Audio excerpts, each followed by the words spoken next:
to live stream the webinar. Setting up your webinar for Facebook Live. Done. Redirecting to Facebook Live.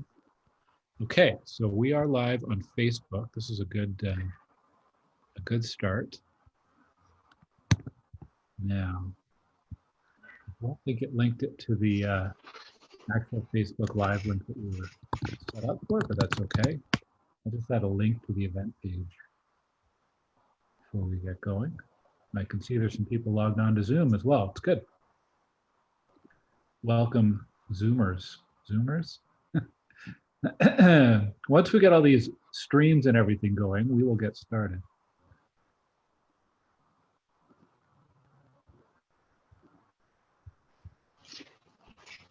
All right. Well, maybe it is sharing, Jordan. Maybe it is sharing. It's showing up in the event post, so that's good, I think. I think that's what it's supposed to do. Okay, I'm going to close that so I'm not distracted by so many screens and everything. Okay, so let's see. It is 7:02 p.m. We have a few people watching live on Facebook. We have a few people watching live on Zoom. This is all good. It's 7 o'clock. We're going to go about another hour here. Hi, everybody. I'm Councillor Glen on Tuesday, May the 4th. May the 4th be with you. Look what I'm drinking out of today. I'm drinking out of my Empire Strikes Back glass that I bought at a garage sale in Stittsville several years ago. And I have my Return of the Jedi coffee mug that I drank several cups of coffee out of this morning. So May the 4th be with you. This is not our first Councillor Chat, but this is the first one in this format. So we started these back in probably December 2018 or maybe very early 2019, where we used to go out to coffee shops and grocery stores and public parks, and we'd just do an hour-long chat. And people would drop in and they'd have questions, they'd have concerns. Sometimes it was kind of a one-on-one thing where residents wanted to speak with me directly, and sometimes it became a big group discussion. I remember once at Cardell Rec, I pulled out a map and somebody took a photo. It looked like I was teaching a classroom or something. So never quite know what topics will come up and what format it'll take. But we can't meet in person now, obviously, because of COVID. So I thought we'd try this. Basically a live Councillor Chat, a Q&A. So if you're watching right now, there's a few ways that you can send us a question. One of them is if you're on Facebook watching, you can type it into the Facebook comments. And Jordan, who I should have introduced off the get-go, Jordan, welcome Jordan. Jordan works with me in our Stittsville ward office team. Jordan will be watching the Facebook comments and everything else coming in, and he'll be helping to moderate today's discussion. So one way you can ask a question is to type it in on Facebook. The other way is if you're on Zoom. Zoom is really the best way because we can take questions two ways. On your screen, there's a Q&A panel. So if you click on the Q&A button on the bottom of your screen, you can ask a question, you can type it in, and Jordan will be reading that out. Or like a call-in radio show, we can take your questions live. So you can actually raise your hand. And we will try to come to you live, like a phone-in show type of thing. So we've done this a couple times with our public meetings, and usually it works pretty well. So we'll see how it goes tonight. So ask a question, raise your hand, and we'll take as many questions as we can in an hour. And while you're busy typing in your questions, I wanted to give you a few updates. A lot of you watch my Saturday morning updates. On Saturday mornings, I usually go out to a local park or location in Stittsville and give about a 10-minute update on what's happening in the neighborhood, and really fun to be able to do that. There's some updates even on Tuesday here since my last update on Saturday morning. One of them was about COVID vaccines, and I'm always cautious to share information because I'm always afraid I'm going to mess it up. And the COVID information on vaccines is progressing so quickly. that every time I think I know what's happening, there's a new update from the province about eligibility. So I'll just share the latest update, and you can find all of this on my website, glengower.ca. Starting on Thursday, May 6th, the province announced that additional groups are eligible to book a vaccine appointment. And there's all sorts of people who would qualify as of Thursday, May 6th. People turning 50 or over in 2021, people with a high risk and highest risk health conditions, and a first group of essential workers who can't work from home. So that includes some education staff, elementary and secondary school workers and teachers, some first responders. So there's a whole list, and you can find that on my website. The other one that's relevant for Stittsville, as you may know, one of the provincial hotspot postal codes, the K2V postal code, is located in Stittsville. And as of yesterday, I believe it is, people 18 or older in the K2V postal code, as well as K1T and K1V in Ottawa, can book and make an appointment either through the provincial phone number or the provincial website at ontario.ca. So check out my website for that. Check out ottawapublichealth.ca. You can check out ontario.ca. There's a lot of information, and it seems like every few days the province expands the availability of vaccines, which is really good news. I wanted to look something up. I'm going to share my screen here for a moment. Let's see, I'll go to my web browser. And I wanted to open up, if I can, the city's COVID-19 vaccination dashboard. We can see, can people see this, Jordan? My screen share? Yes? All right. Yes, your screen share running okay, perfect. It's loading up a little bit slowly. I'm going to go to the vaccine coverage for Ottawa residents. This is updated, I think, every Monday, Wednesday, and Friday. It's updated several times a week, so I just want to see what the latest. Ottawa residents who have received at least one dose is 340,000 people, which is even higher than it was the last time I checked on Saturday morning. So that's 40% of the eligible population, 18 plus, have now received at least one dose of a vaccine. And then people receiving 2 doses were up to 27,000. So a lot of those would be seniors in long-term care homes, retirement homes, as well as some healthcare workers tend to be the ones who've had 2 doses already. So always lots of vaccine news. By the way, if you want to get updates, you can sign up for my email newsletter. This is on my website as well under the newsletter tab. And you can sign up to get my weekly updates. And we've been sending out extra updates whenever there's significant vaccination news to share about eligibility. A few other things before we get going with questions. Traffic calming. The city has got a story about this. The city has deployed flex stakes and speed boards and other traffic calming measures. They started last week or the week before, and it'll continue over this week and next week. These are the very familiar sight on local streets. They tend to bring down speeds by 5 or 10 kilometers an hour, which is significant and it's important. I just want to show you a chart here. Just shows you the risk of not surviving if you're a pedestrian hit by a vehicle, hit by a driver. Just take that in for a second. So basically, the slower a vehicle is going, the slower you're driving, the more the chance that someone will survive. And so that's why these flex stakes are important. We have a lot of streets that are signed 40 kilometers an hour or 50 kilometers an hour, but people tend to speed through them. These flex stakes, they narrow the roadway, and it really forces people to slow down, and it brings those speeds down to on residential streets to a speed that's going to keep people alive should there ever be a collision that happens. So we have those being deployed on a number of streets: Ibra Road, Westridge, Kimpton, Kittiwake, Granite Ridge, Springbrook, John Woods, Orville, Sweetenham, and Stittsville, Maine has a new speed board coming, and there'll be other locations throughout the year. So this is the first round here in the spring. The other thing I shared today was about tree planting. It's just a list of places where new trees are being planted in our community in the spring between now and the end of June. And there's also some information about the Trees in Trust program. So this is a city program where you can actually request a tree for your front lawn, and the city will come and plant that. And in return, you agree to care for it, water it, and I don't know, hug a tree, keep the trees happy and healthy. And then the two other things this week, I'll show you something else on my website. We have a tab here that says development. So I'm going to click on that. And one thing that's going to load up here is a development map showing all of the submitted and active development files. Some of these are proceeding very slowly. Some of them have already gone through the approval process. But what I wanted to show you is just down here, you will see all the latest development proposals and upcoming meetings. So we've posted 2 updates so far this week. One is for 1919 Maple Grove. This is a revision of a development proposal on Maple Grove for a combination of townhomes and apartments.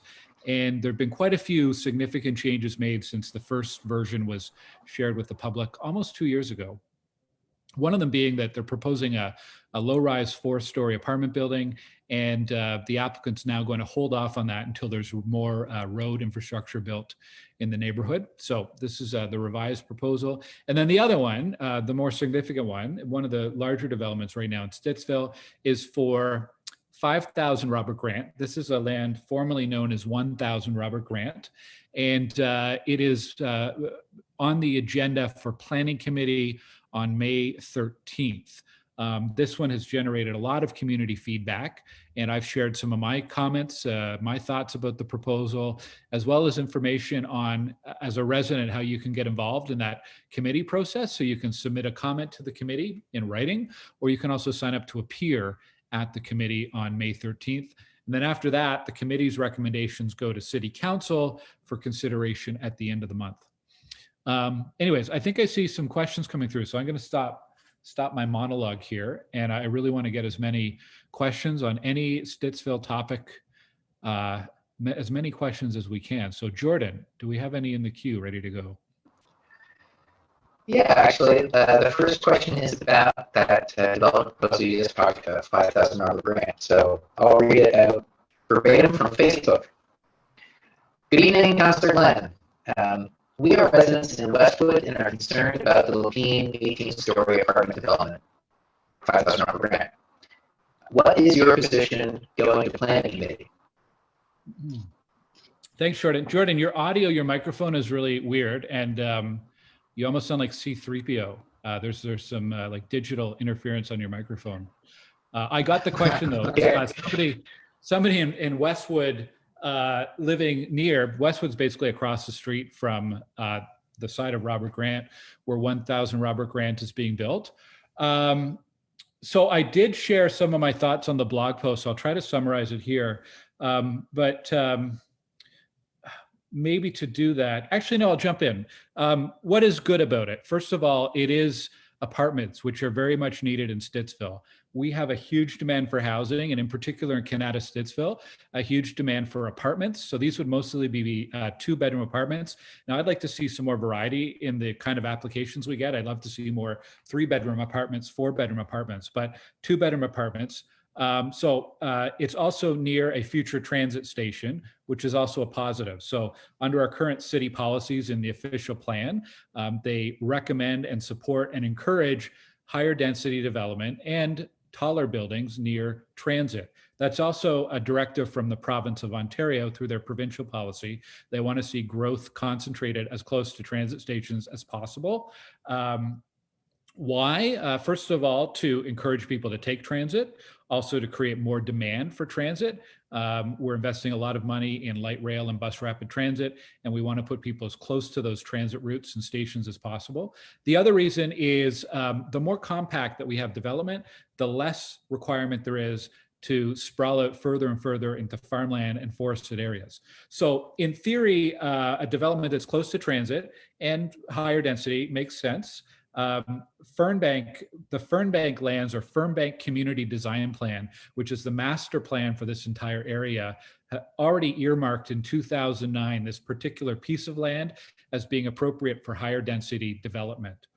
All that said, the main concern we've heard from residents is around height, and it's around transportation, the lack of transportation, roads, and transit. And I get that, and I have concerns about that too.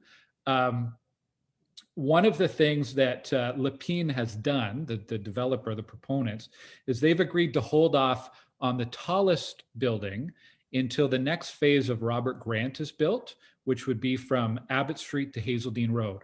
So that's about half of the apartment units. So they're proposing, I believe, 504 apartments. Half of them are in that tallest building. They would put a pause, a hold on that development until the road is finished. That would likely be 4 to 5 years from now, could be sooner, but things, as you know, move slowly here at the city.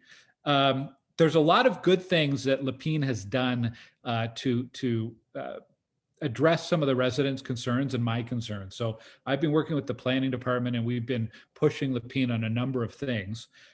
One thing is putting a hold until Robert Grant's actually built. Another one is they originally asked to reduce the minimum parking that was required. They were looking to do only about 500 and some parking spaces, whereas the zoning requirement, I believe, requires closer to 600 or so.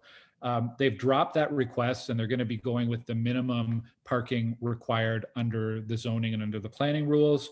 And they're going to put most of that parking, except for visitor parking, underground, which is good as well. Leave space up on top for more green space and open space. They're allowed to build 9 stories across this entire site.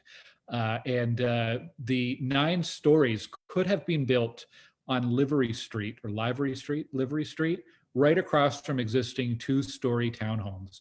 I think that would have been really a disaster for people living on Livery Street to allow a 9-story apartment building right across the street. What we have gotten Lepine to change is change the building to what's called a step back building. And so the building's set back a little bit from Livery Street or Livery Street. And it's a 4-story building right on the street, and then 4 and then 5 and then 6. So that 4 story is going to be very close to what you see on the north side of Livery. It'll match a lot better that lower rise part of the community, and then it'll step up, and from a street level it'll look like you're looking at a 4-story building. It'll actually hide the higher stories from the street level. To do that, they've redistributed some of that height. Instead of doing 9-story buildings, they're doing a lower building on Livery Street, and then they've distributed that height up into the tallest building. The other important thing they've done is they've reduced the total number of apartments. Originally, they were proposing about 550. They've taken that down to 504. So they've actually reduced the density on that site. And the city is imposing what's called a floor space index maximum. I don't want to get into too many of the details here, but basically it's to ensure that Lepine is not exceeding that density, that they're not able to build taller buildings or wider buildings or larger buildings, that they're keeping the same basically size of buildings that they're committed to. So that gives more certainty about the type of the development that is there. So those are just a few things. Right now, I'm appreciative of what Lepine has come back with, because those are some significant changes. But I continue to be concerned about the Robert Grant road corridor not being built yet, as well as the longer term plans for transit. I do think having a development like this close to transit will help Stittsville make a case at City Hall to bring transit to the community faster, which is a good thing. Right now, we're looking at post 2031, and we really need to bring that forward. So one of the things in the comments that I made on the report, and I think on my blog as well, was we really need commitment from the city to bring rapid transit, train and buses to Stittsville as soon as possible. That's a very long-winded answer, but there's a complicated file and there is a lot to cover. So I think I'll stop there, but there's plenty more I could say on Robert Grant for sure. Okay, how's my audio now then? Is it better? No, it's the same as before, Jordan, unfortunately. It's very almost echoey. Well, we'll see what I'll try to fix that at the next break. Just to follow up from the last question, you kind of answered already, but when can residents expect LRT to come to Stittsville? When can residents expect LRT to come to Stittsville? The current plan is 2031. And what that means is in Jordan, you may know the date better than I do. In 2025, I believe, LRT is expected to be completed all the way to Moody Drive. And then that's known as phase 2 of light rail, coming all the way to Moody Drive. Phase 3 is what would bring LRT to Canada and Stittsville. Kind of, it would follow the Queensway all the way to basically Canadian Tire Center, and then take a turn south and end at Hazeldean Road. Right now, the planning schedule is 2031. It's contingent on confirming funding from the federal government and the provincial government.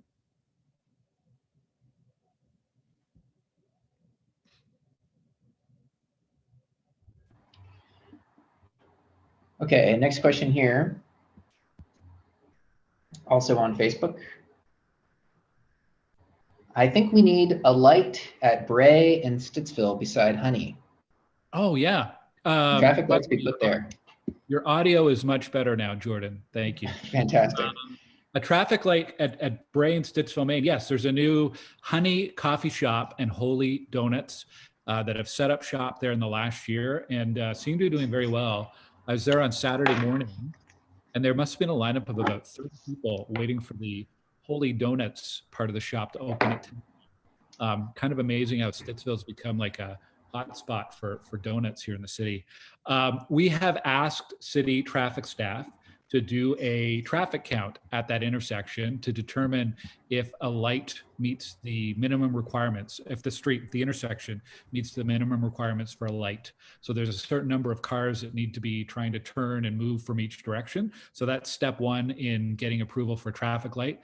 And at the very least, I'd like to see a pedestrian crossing point at that intersection, but we'll see how the numbers come back and if we can get a traffic light there, because I do know it's always been difficult turning off of Bray onto Stittsville, Maine, and it's becoming even more difficult now with increased traffic going to the shops and services and homes on Stittsville, Maine, but also with the new business that's there. It's like a good news, bad news. Good news is the business is getting lots of customers. The bad news is it's causing more traffic at that intersection. So we are looking at it, and I believe the traffic count, if it hasn't already happened, will be happening in the next few weeks here in the spring.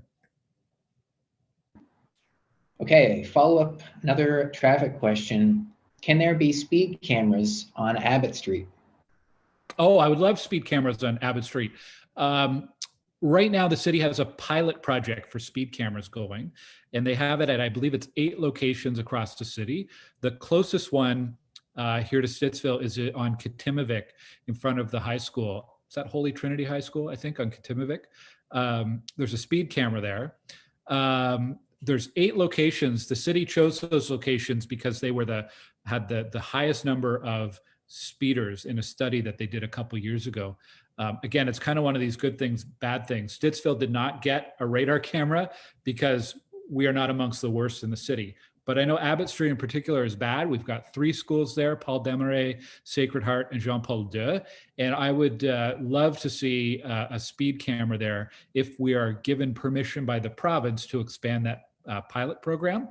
There's a few locations near schools that I think would be really useful for speed cameras. I can name a few, but the next one that pops to mind is St. Stephen over in Jackson Trails, be another location where we see a lot of speeds. And I think the radar cameras, the hand out tickets automatically, like the red light cameras, they're very, very effective at discouraging people from speeding. So I'd like to see more of them in the community where we need them.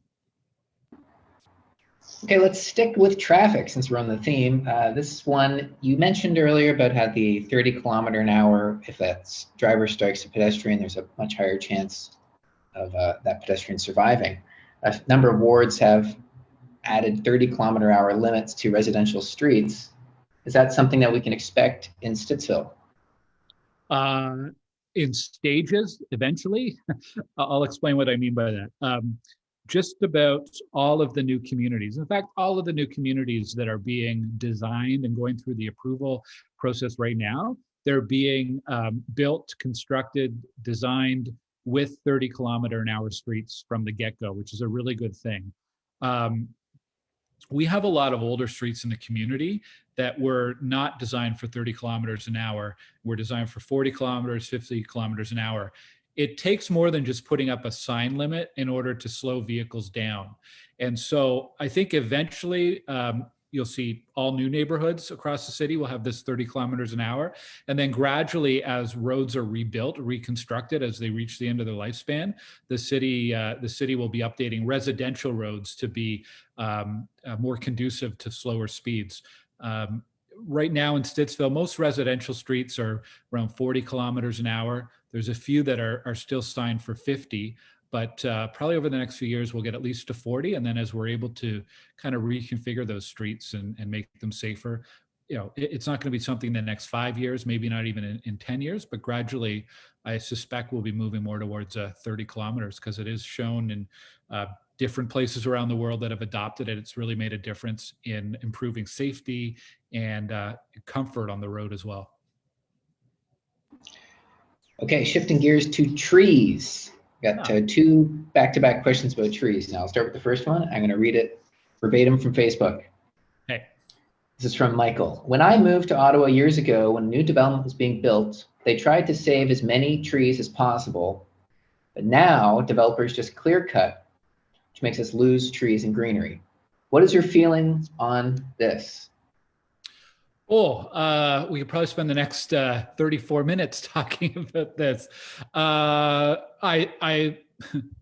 am sad and I am disappointed whenever I see trees coming down. I remember before I was a councillor, I used to work in Canada North in the technology park, and I used to drive down Terry Fox Drive to get to work. And you may know this in Canada North, as you're heading towards Second Line Road, all of a sudden over the space of a few weeks, all of the old growth cedars and pine trees there were taken down. And, what a loss, because those are trees that grew for decades and it's not something you're going to get back. So yes, it's a real disappointment, and it's difficult whenever we lose trees. At the same time, we have a very limited toolkit as a city to stop trees from being removed for development. We're in the process of updating our official plan, and we made a decision that we wanted to try to limit growth outside of our current urban boundary, and in particular, limit growth on farmland. And the provincial policies, provincial regulations are very clear that farmland should be preserved as much as possible. We don't see that kind of level of protection for trees and forests unless they are in a significant conservation area. So we don't have as much leverage as a city to just stop trees from being removed. But I think the person who asked the question maybe isn't saying save all the trees, but save more in a neighborhood. And Jordan will know this because he helps me out with all of our planning files. One thing that I always urge developers is, where can we preserve trees in this development? Is there a buffer around the edge where we can preserve them? Is there a park where we can keep some trees and incorporate them into the new park design? Are there other areas, public spaces or pathways where we can keep some trees? There's some really good examples of this. There's Putney Park in the Westwood area that's been built into an old maple grove, and it's an absolutely beautiful park. The other one is Joe Louis Park, which is in the Potters Key neighborhood, built into a cedar tree, a cedar forest. Just a beautiful park, and they add so much to the design there. In fact, the whole Potters Key, Jackson Trails area was kind of master designed around natural areas, and they're really successful and really nice places to live and to visit. We're also trying to do a number of projects to help encourage conservation along the Pool Creek corridor. So looking at opportunities for recreation pathways, but also to add some buffers around Pool Creek for protection there. So where we can, we're protecting areas. We're trying to finalize the purchase of Shea Woods, which is a popular place for dog walkers in the neighborhood.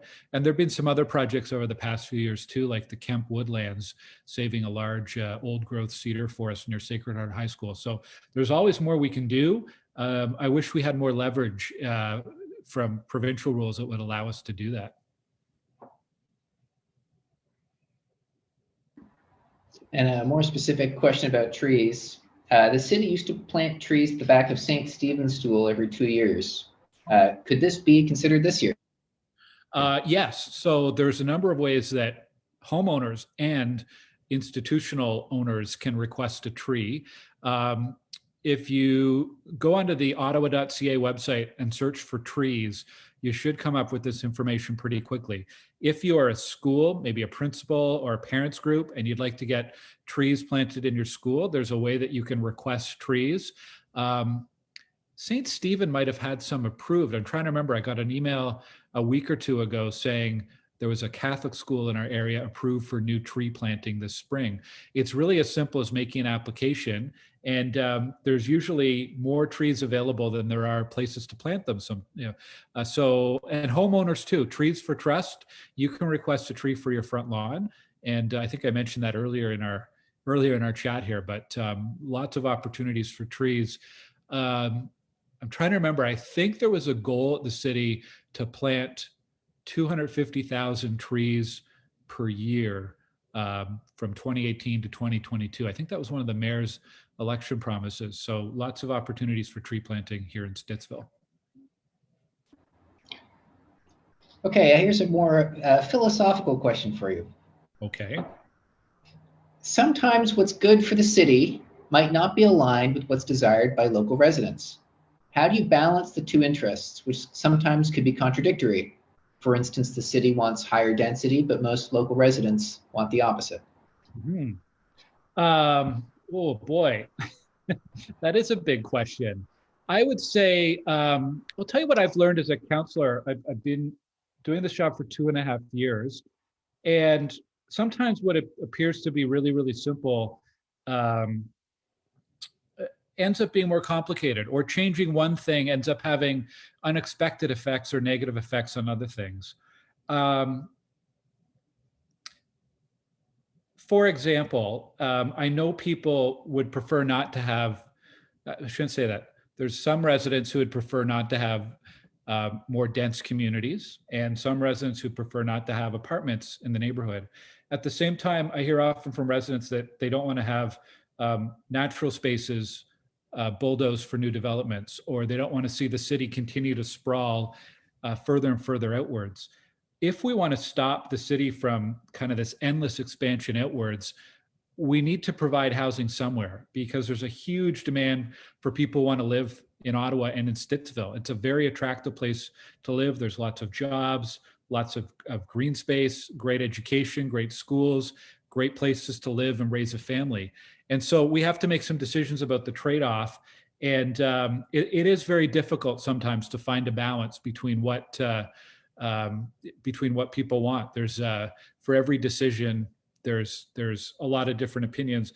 I talk to grade 5 classes often, and the example I give is if you've got a class of 25 people, try to all agree on what color to paint the classroom, and you might very well have 20 or 25 different opinions of what that color might be.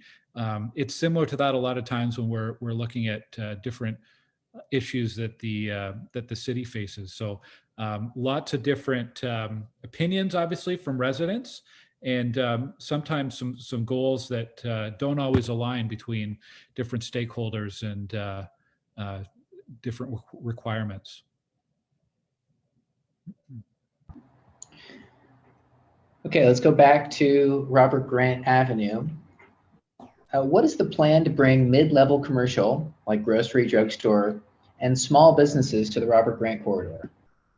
Ooh, I love that question, because it lets me tell you about a city fail. So in 2009, the city introduced the Fernbank Community Design Plan. This is the master plan that guides development in the Fernbank area. In fact, almost every location of a street and park is being laid out exactly how the plan called for in 2009. And you can Google Fernbank Community Design Plan and see that plan right there. One of the things the plan calls for, and this is top of mind because Jordan and I were looking this up today, was that the area along Robert Grant near Abbott Street, where the Lapine proposal is, there's quite a big block between the Trans-Canada Trail and Bobolink. And it said this was an area that would be great to develop basically as a spot, a kind of a town center with neighborhood commercial. So that area is zoned as AM, Arterial Main Street, which allows for mixed use. Mixed use includes basically residential and or commercial use. So in theory, that's good, except that it doesn't require commercial. And what we're seeing happening there is every property, every piece of land is being developed exclusively as residential. That's completely allowed in that arterial Main Street zoning. But the challenge is we don't end up with the local neighborhood retail. And we're not just seeing this along Robert Grant, we're seeing this along Hazeldean, we're seeing this in a lot of parts in Ottawa. There is not a lot of demand for retail because local business, local commercial is really being overtaken by online shopping. There's a huge demand for residential. So these mixed use zones that in theory, we would like to see a mix of residents, of employment, of retail, local commercial, they're being developed exclusively as residential. I think if we could have gone back in time to 2009, parts of that land should not have been residential or commercial. They should have been exclusively commercial.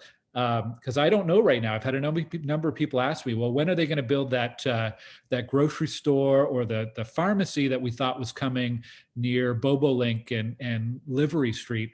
I don't know. We don't have any proposals. Lepine's the only company that's proposed something. They are considering some local commercial like a coffee shop or maybe a hair salon, but they haven't even decided on that yet. It's another thing that I'm really trying to urge them to do, because I think having local retail, local services like that would be really beneficial for the Fernbank community. All right, I'll stick with the Lepine 5,000 Robert Grant proposal. A resident wants to know what the difference between this one at 5,000 Robert Grant is and the one in the East End recently. I think it was Innis Ward. There was a Lepine proposal there. What the difference between those two applications have been. Yeah, I saw that question on Facebook earlier because the one in Orleans, City Council rejected it and the planning staff recommended that it be rejected. So what's the difference between the one in Orleans and the one in Stittsville? Why can't we, or why don't we, why aren't planning staff rejecting the one in Stittsville? The difference is the one in Stittsville checks all of the boxes in the city's official plan and planning policies, as well as the provincial policy statement. The one in Orleans did not. It had a number of deficiencies, and planning staff said, you don't meet the requirements, so we cannot recommend approval, and City Council rejected that as well.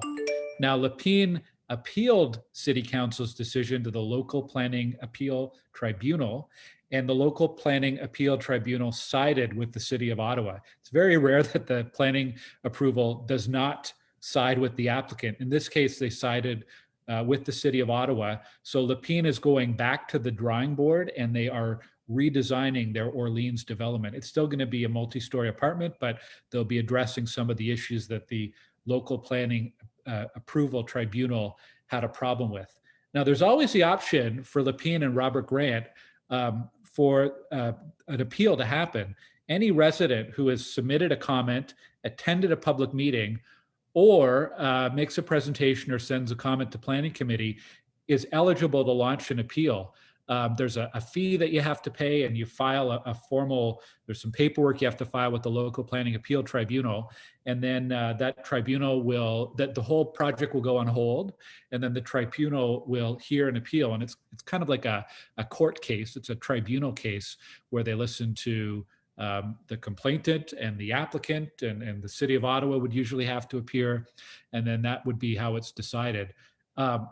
Like I said earlier, since it is near a future transit station, and since it does fall in line with the density that was originally contemplated for this part of the Fernbank area, I would say it's very unlikely, and you can never say never, but I think it's very unlikely the Provincial Planning Approval Tribunal would side with, would reject it. I think they would approve Lepine's proposal.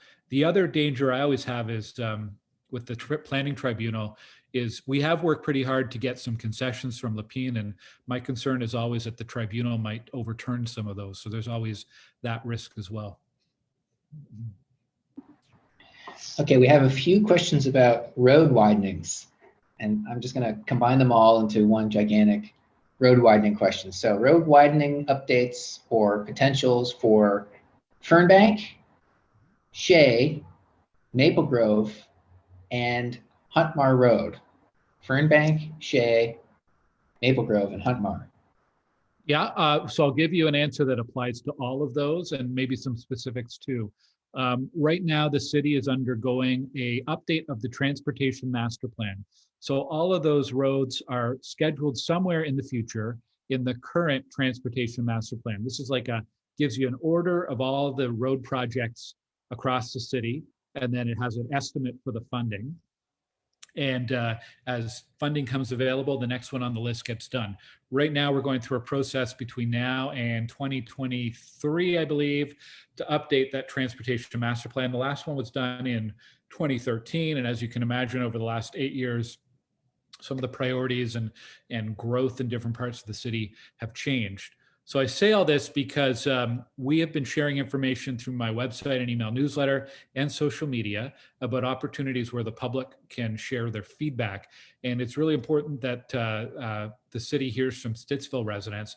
In fact, in the first round of consultations, I was told they had the most comments from any ward in the city were from Stittsville, which is really good because it helps me be a better advocate at City Hall. Some specifics, Fernbank is so far down the list of priorities that I believe it's after 2036 or something. It's probably one that should move up that priority list, yes. Maple Grove Road and Huntmar, kind of treat them together because they're pretty close.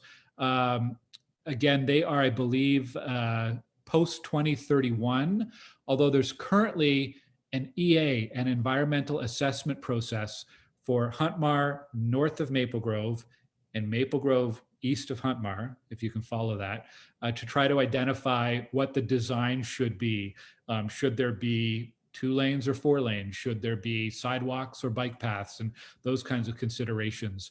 You can find information on my website about that process. The other one, though, is Maple Grove and Huntmar. The intersection there is being upgraded this year with some more turning lanes and better safety features for pedestrians and cyclists. So it should happen by end of this year, but COVID is causing some delays in projects, but we are crossing our fingers that intersection gets done this year. Shea Road, I don't believe is on a near-term list for road widenings. It would be below Maple Grove, Huntmar, and probably below Fernbank at this point. And do you have any idea how long that EA for Huntmar would take? I'm not sure. I could look it up on the website, but it's usually a longer process, usually 6 to 12 months. So we approved the funding to do the environmental assessment, and that's kind of the first step towards getting these things built eventually. Excuse me. Glass of water. Okay, resident wants to know, let me get the exact wording. What is Ridgecraft doing with the Bradley Craig barn on Hazeldean? Oh, well, first of all, about 3 or 4 weeks ago, I had the chance to visit the barn for the first time. And Ridgecraft took me and one of our heritage planners and a bylaw inspector on a tour of the barn to see the masonry work and the restoration that they're doing. So they're in the midst, very early stages of a multi-year restoration of the barn. They're spending, I would say they'll spend hundreds of thousands of dollars in the next few years.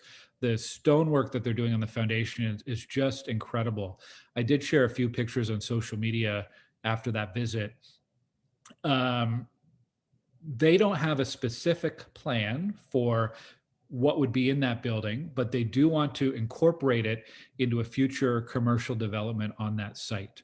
So, whether that becomes a retail space or a restaurant space or a professional space, they want to renovate it and adapt it for a modern use as part of the retail development. But it will still look like a barn, and it's still going to be a really important landmark on Hazeldean Road. Okay, similarly phrased question. What is holding up the purchase of Shea Woods? This the deal to purchase Shea Woods was announced several years ago. What's the update on that? Yeah, when the deal was announced several years ago, it was basically a three-part deal between the City of Ottawa, the landowners known as CRT, I believe that's Claridge, Richcraft, Tartan. They're the landowners in the area, and Hydro One, who own the Hydro Corridor. Since that press conference, Hydro has changed their mind about what the city can use in that Hydro Corridor for recreation uses. And I won't try to get into all the convoluted details, but that held up the ability to close the sale. In the interim, the cost of that land has gone up because it wasn't purchased when the press conference was made. So the city is currently in the stages of finalizing an agreement of purchase and sale and negotiating a final sale price. And I'm hopeful that this year we will finally have some good news on that front. There's no risk that it won't be purchased and won't be preserved, but it's just taking a lot longer than anyone ever anticipated. Okay, this one's about roads after development happens in the area. How can developers be held accountable to return a road back to its original state after being dug up? They are required to, and there is financial penalties for them if they don't. In fact, last year or the year before, we passed a new set of rules and bylaws to strengthen the leverage that the city has to ensure that roads are returned to the original condition. It happens a lot in Stittsville. We have road cuts with all the new development. They cut into the roads to connect utilities like pipes and sewers and so on. We also have Rogers and Bell who come in and dig up usually front lawns and driveways more than roads. But anytime that work happens, the rule is they need to return it to the original condition. And there's a limit of 2 or 3 years warranty on that as well that they have to adhere to.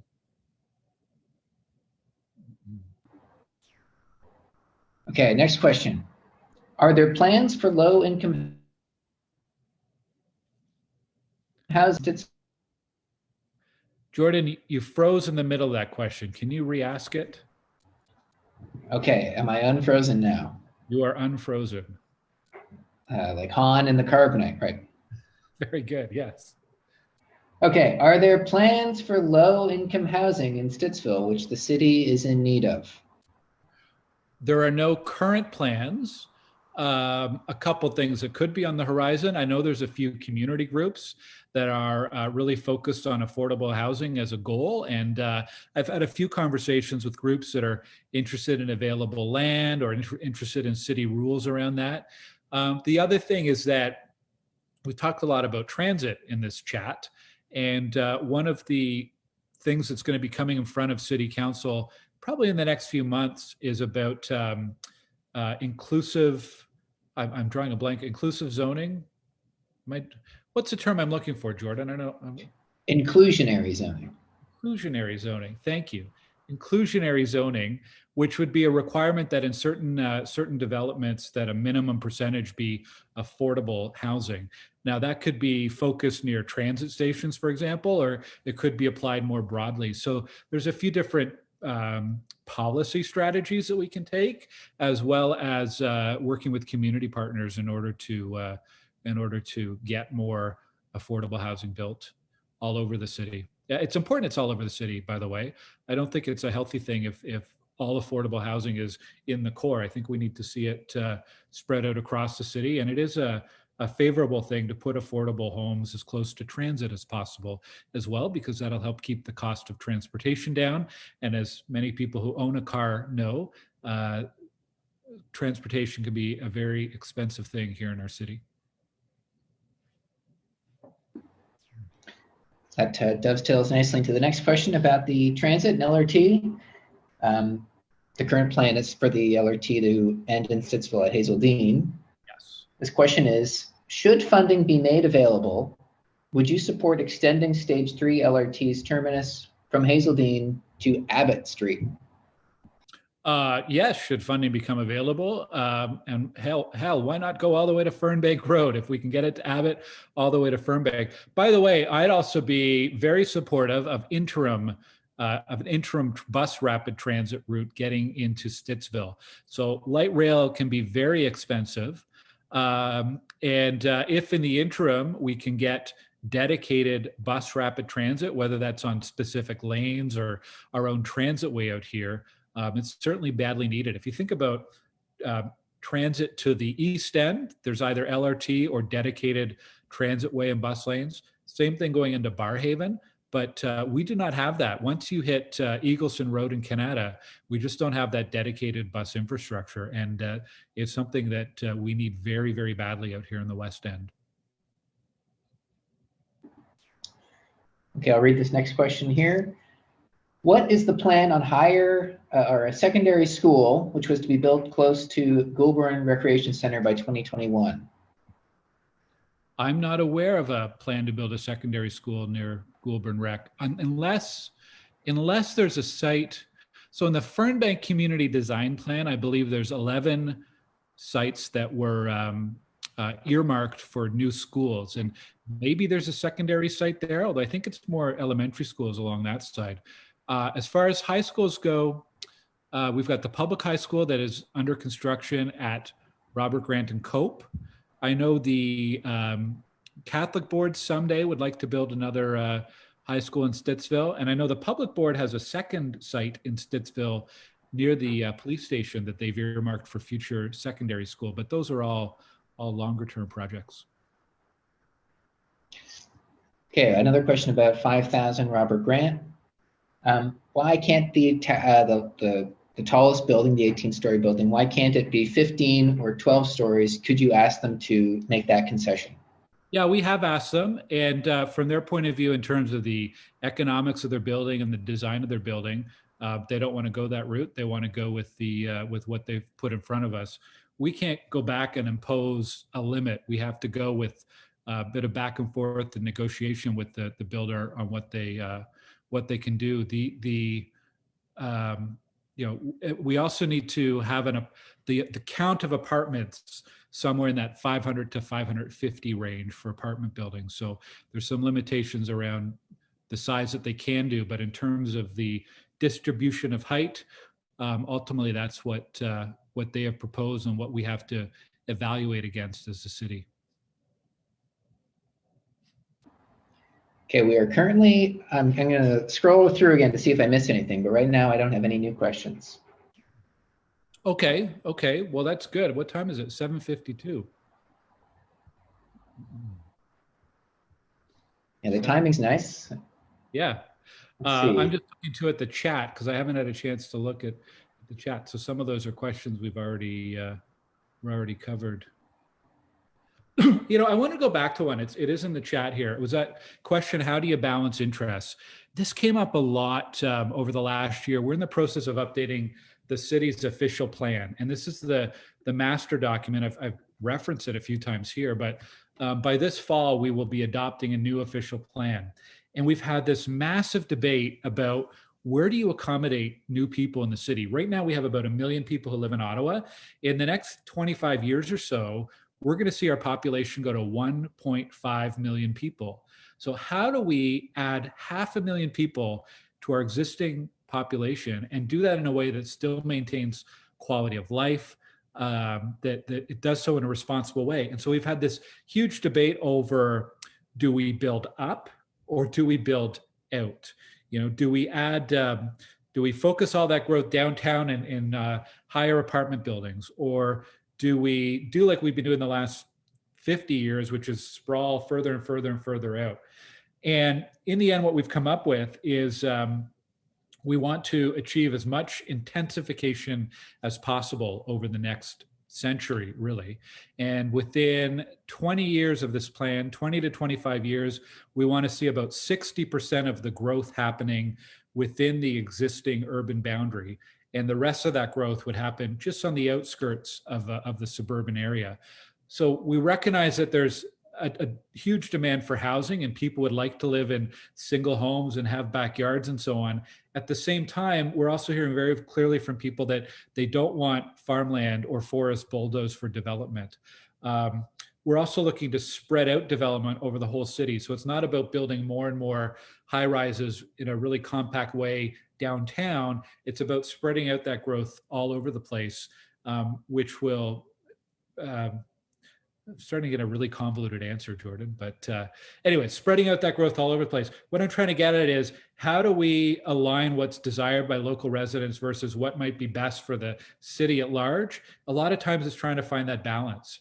And I think in this case, we probably found it, because on one hand, we have a very vocal group of lobbyists and residents and activists who think that we should be intensifying to 100%. On the other hand, we have home builders and other residents and activists who would like to see us adding more land, paving over more farmland. So what we've done is we've found a balance with more of that growth happening downtown. So we're trying to accommodate 500,000 people, trying to do it downtown and in the existing urban areas, more so than just extending our city further and further out. So that's one of the ways that we try to do it. And there is no perfect way. But trying to achieve something that ultimately maintains our quality of life, improves our quality of life, and allows us to grow in a responsible way. And it will mean change for some neighborhoods. And it will mean on Hazeldean Road, we will probably continue to see Wellings of Stittsville or Hazeldean Gardens. These are 5-story buildings. We'll probably be seeing more applications to build taller buildings along Hazeldean Road, and we will see some change in the community. And all over the city, we're going to see this kind of change as Ottawa grows from 1 million people to 1.5 million. Okay, one more question came in. Timeline on the Carp Road corridor improvement. We were talking about this this week as well. Right now, it is probably 5 to 10 years away. Again, it's something I've flagged and really working on with city staff to see how we can move that up. But just about every road project in the city of Ottawa is behind. We don't have time to get into the reasons, but I know that's an important project for Stittsville. I also think that one, beyond upgrading it for a traffic safety point of view, for a traffic circulation point of view, for pedestrian and cycling safety, those are all very good reasons to upgrade that road. The other one is, I think, it'd be really positive for economic development as well. And that's the case that I'm trying to make to the transportation planners at the city. If we can get that road up to urban standards, modern standards, I think you're going to see a lot more demand for the land along that Carp Road corridor. Excuse me. As a result, property values are going to go up, and so will tax revenues. So I think there's a real business case to be made for upgrading Carp Road as soon as possible. Once again, out of questions. Okay. Well, let's wrap it up there, since I feel like I'm starting to lose my voice. I'm talking a lot over this hour. Thank you, everybody who tuned in on Zoom and on Facebook. I think we'll probably do this again, maybe once a month or so, just a chance to answer questions and share some updates. And yeah, thank you, Jordan, for your help moderating today. Good night, everybody. My Take care.